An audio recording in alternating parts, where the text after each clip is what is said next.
chaque jour que rien de ce que tu as vécu ne sera inutile dans le plan divin. 6e vérité cachée. Les obstacles sont souvent des tremplins vers ta destinée. La 6e vérité cachée que tu dois comprendre est que les obstacles que tu rencontres ne sont pas là pour t'arrêter, mais pour te propulser plus loin dans le plan de Dieu. Le peuple d'Israël l'a vécu lorsqu'il se trouva face à la mer Rouge. Derrière eux, l'armée de Pharaon. Devant eux, une mer infranchissable. Ce qui semblait être une impasse était en réalité une scène préparée pour une manifestation grandiose de la gloire de Dieu. Moïse leva son bâton et les eaux se fendirent, ouvrant un chemin là où il n'y en avait pas. L'obstacle, loin de les détruire, devint le tremplin de leur délivrance et l'occasion d'un témoignage éternel. Dans ta vie aussi, les montagnes qui se dressent devant toi ne sont pas toujours des murs, mais parfois des escaliers invisibles. Chaque épreuve, chaque difficulté est une opportunité pour expérimenter une dimension nouvelle de la fidélité divine. Regarde David. Sans Goliath, personne n'aurait connu le courage du jeune berger. L'obstacle n'était pas un accident, il était la scène sur laquelle Dieu allait révéler sa puissance à travers lui.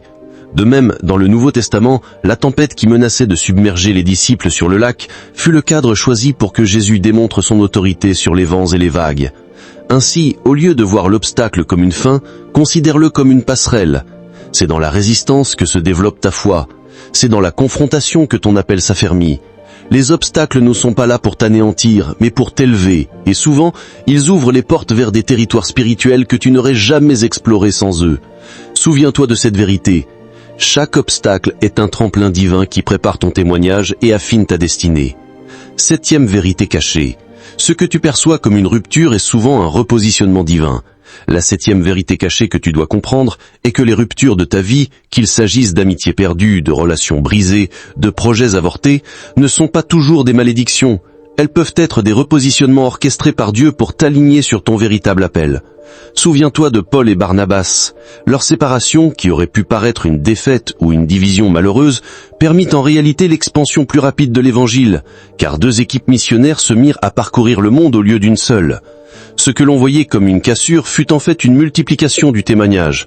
De la même manière, quand Ruth perdit son mari, cette rupture douloureuse la conduisit à suivre Noémie et à rencontrer Boaz, devenant ainsi une figure de la lignée messianique.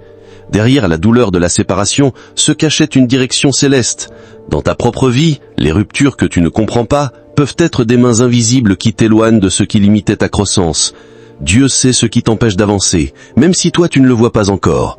Alors, quand certaines personnes quittent ton chemin ou quand certaines portes relationnelles se ferment, ne crois pas forcément que tu as échoué. Il se peut que le Seigneur soit en train de te repositionner dans l'espace précis où ton potentiel pourra s'épanouir et où sa gloire se manifestera davantage.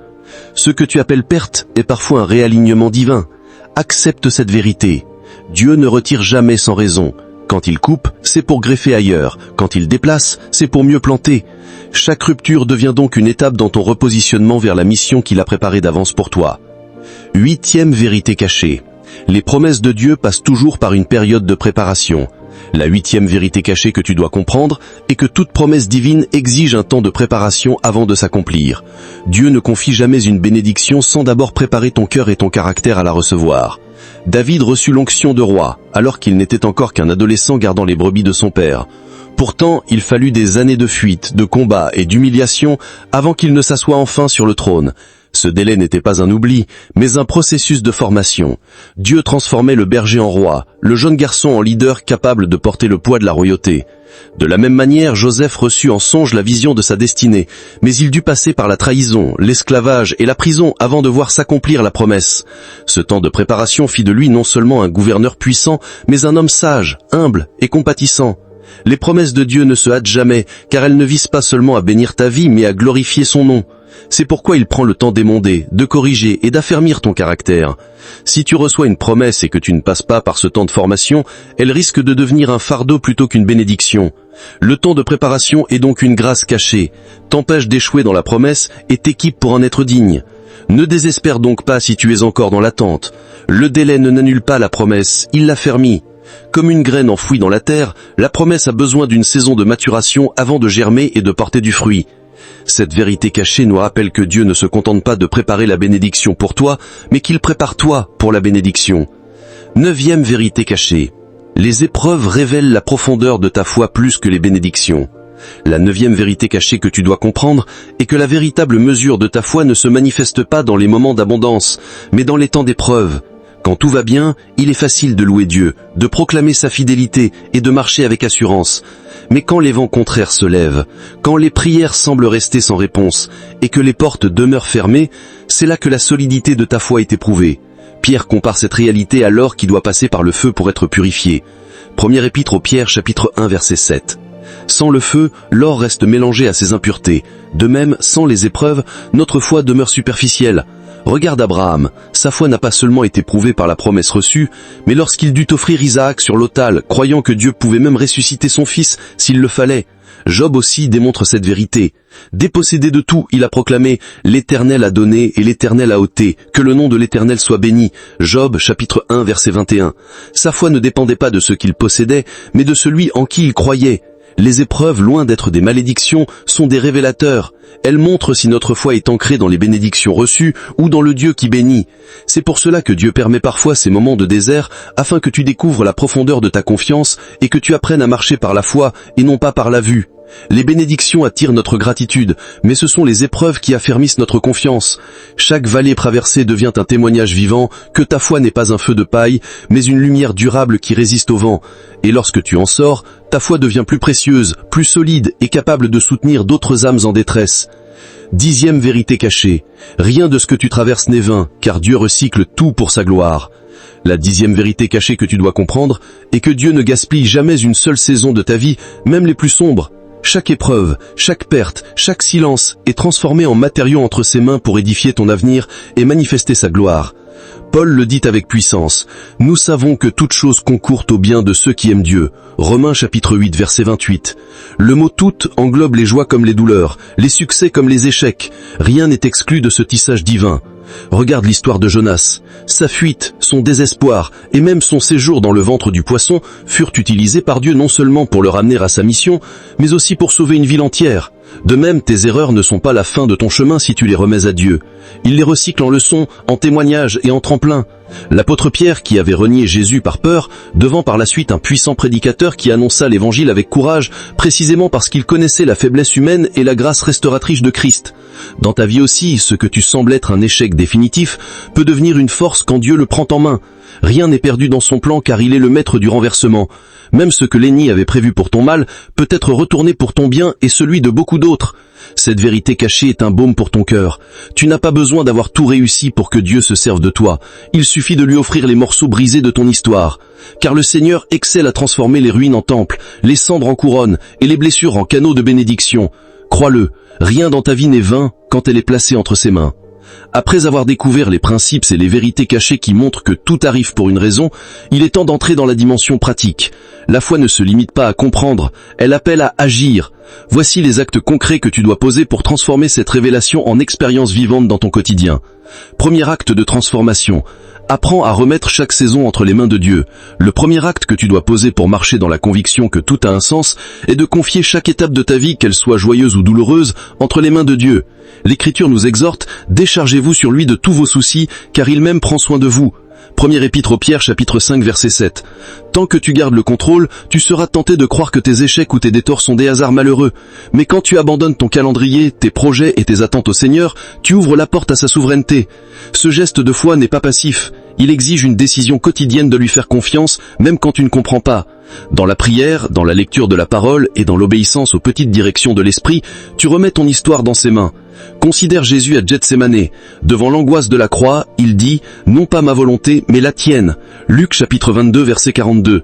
Ce choix d'abandon fut l'acte qui ouvrit la voie au salut du monde. De même, quand tu déclares chaque jour « Seigneur, ma vie est entre tes mains », tu t'alignes avec une puissance qui dépasse tes calculs. Remettre tes saisons à Dieu, c'est aussi accepter que certaines réponses prennent du temps, que certaines portes soient nécessaires et que certaines portes se ferment pour te protéger. Cela ne signifie pas que tu restes inactif, mais que tu agis avec la paix de celui qui sait que le Père tient toute chose sous son contrôle.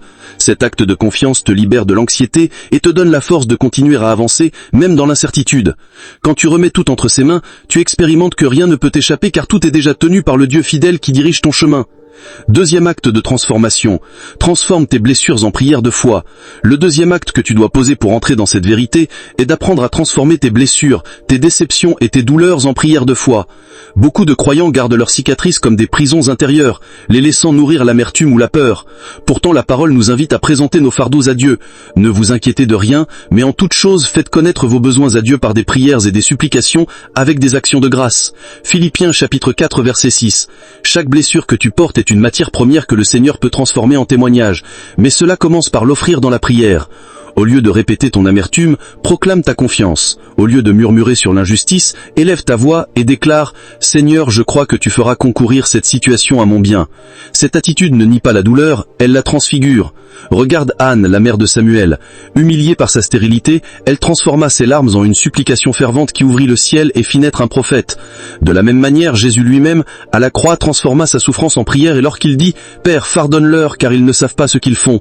Luc chapitre 23 verset 34.